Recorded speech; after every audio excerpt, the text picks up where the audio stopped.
샬롬, 복된 아침입니다.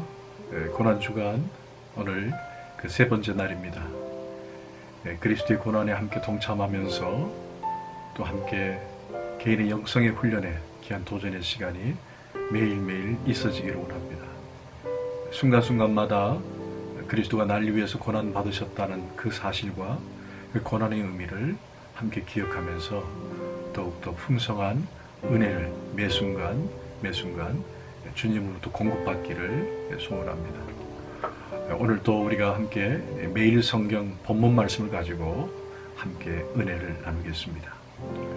이제 오늘은 본격적으로 예수님의 재판하는 과정이 기록되어 있습니다.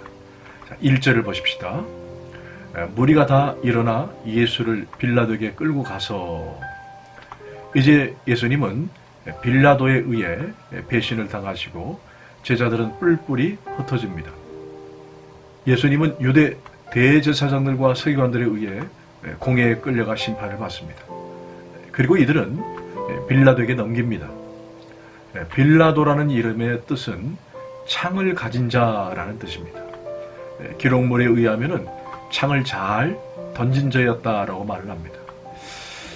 빌라도는 본래 유대 땅에 로마로부터 파견된 5번째 총독이었습니다. 로마 황제 칼리큘라 황제 시대인 AD 26년부터 36년까지 정확하게 10년간 팔레스타인 지역을 유대 땅의 총독으로 저희했습니다. 2절과 3절 읽겠습니다. 고발하여 이르되 우리가 이 사람을 보매 우리 백성을 미혹하고 가이사에게 세금 바치는 것을 금하여 자칭 왕 그리스도라 하더이다. 하니 빌라도가 예수께 물어 이르되 네가 유대인의 왕이냐? 대답하여 이르시되 네 말이 옳도다. 빌라도가 관정에 들어와서 예수를 불러 묻습니다. 네가 유대인의 왕이냐? 지금 빌라도에게는 두 가지 의혹이 있었습니다. 그것은 과연 예수가 유대인들의 마음을 단결시켜서 로마에 반항할 실제적인 지도자인가? 그러기에 혜성처럼 나타난 예수님에 대한 경계심이 빌라도에게 있었던 것입니다. 그리고 또 하나는 문둥병자를 단숨에 고치시면서 물 위로 걸으며 죽은 나사로를 살리는 능력을 가진 이 그리스도가 어찌하여 이같이 험한 꼴을 당하면서 그냥 가만히 있는가? 이게 과연 왕인가? 였습니다. 그래 백성들이 추앙하는 그 메시아가, 그 왕이 바로 너냐? 네가 유대인의 왕이냐? 바로 비아냥거리는 소리였습니다. 빌라도는 정치적으로 왕, 그리고 종교적으로서의 왕, 이 두 가지를 물었던 것입니다. 그래서 사실상 예수님이 십자가의 팻말에 유대인의 왕이라는 팻말이 붙은 채 죽어가시는 중요한 근거가 여기에서 있었던 것입니다. 그러자 예수님께서 대답하십니다. 3절 하반절에 보니까 네 말이 옳도다 하시매. 여기 네 말이 옳도다라는 말은 맞다, 내가 왕이다. 그러나 네가 생각하는 정치적, 종교적 왕과는 차이가 있다, 이런 말씀입니다. 그러자 주변에 있던 대제사장들이 예수님 자신이 유대인이 왕이라는 이 소리를 듣고 크게 오해를 하고 또 고함을 치며 또 혼란을 야기하게 됩니다. 자, 5절을 보십시다. 무리가 더욱 강하게 말하되 그가 온 유대에서 가르치고 갈릴리에서부터 시작하여 여기까지 와서 백성을 소동하게 하였나니, 그러나 더 심하게 고발을 합니다. 이렇게 해서 신문은 점점 오리무중으로 빠지게 된 것입니다.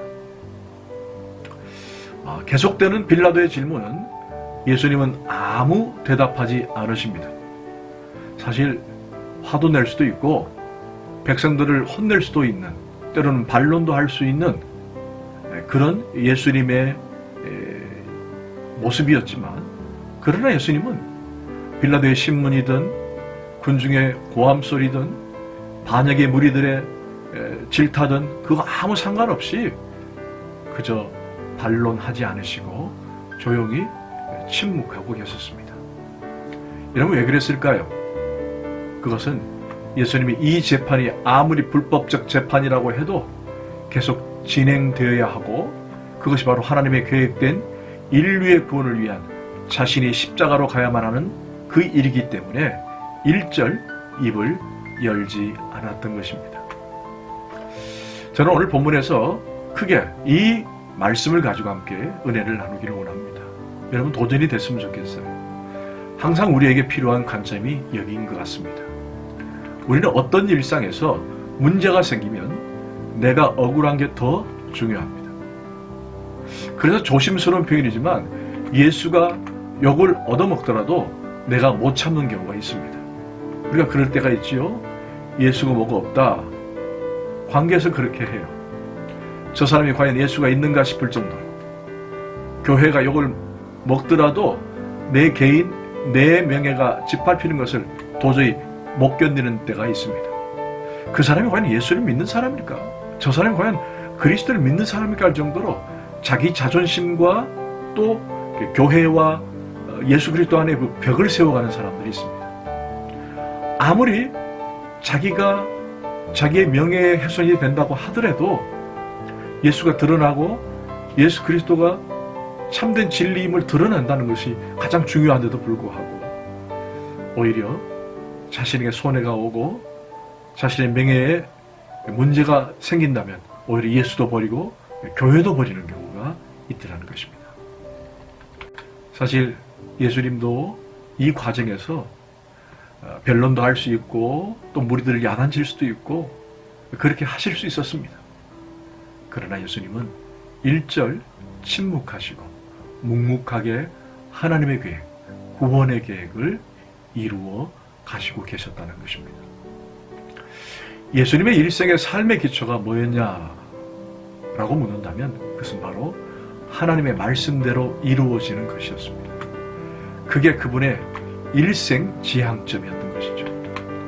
불법적인 재판 과정에서 자신이 억울한가를 그건 뭐 생각지도 않으셨습니다. 그래서 입을 열지 않으신 거죠. 우리는 여기서 우리 자신을 돌아봐야 합니다. 과연 말씀이 우선 가치가 되어야 하는가? 아니면 내 주장이 우선 가치가 되어야 하는가? 우리는 이 두 가지를 가지고 늘 묻고 답할 수 있어야 합니다. 아무리 내 생각, 내 경험이 맞다고 해도 말씀 앞에서는 그렇지 않다는 거예요. 말씀이 뭐라고 말하느냐? 그것이 중요하다는 것입니다. 고난주간에 나는 말씀 앞에 서 있는지, 그래서 말씀이 늘 우선순위가 되는지를 돌아봤으면 좋겠어요. 철저하게 오늘 본문에서 말씀하신 그 주님의 모습을 본받는 우리 주닮은 식구들이 되었으면 좋겠습니다. 어떤 근거도 필요 없습니다. 오직 말씀이 뭐라고 말하느냐, 뭐 나의 생각, 내 주장, 내 이익, 내 명예가 아니라 과연 말씀에서 무엇을 말하는지, 그리고 오직 하나님 말씀에 절대적으로 순종하겠다고 하는 이런 믿음의 놀라운 도전이 우리들에게 필요하다는 것입니다. 오늘 고난주간 그 세 번째 날, 또 오늘도 승리하면서 그리스도의 고난에 동참하는 복된 믿음의 자녀들이 다 되시기를 간절히 축원합니다. 기도하십시다. 하나님, 그렇습니다. 그 어려운 신문 과정, 불법의 신문 과정 속에서도 일절 말씀하지 아니하시고 묵묵하게 침묵하신 주님, 그 침묵 속에는 오직 하나님의 구원의 계획에 순종의 그 열매가 있을 뿐인 줄 믿습니다. 오직 말씀만이, 말씀을 따르고 말씀만이 그리스도를 인도한 줄 믿습니다. 우리도 그 그리스도를 본받아 오직 말씀 안에서 말씀으로 행하는, 말씀으로 위로받고 말씀에 도전받는 우리 모두가 되게 하여 주옵소서. 감사하옵고 예수 그리스도 이름으로 간절히 기도하옵나이다. 아멘.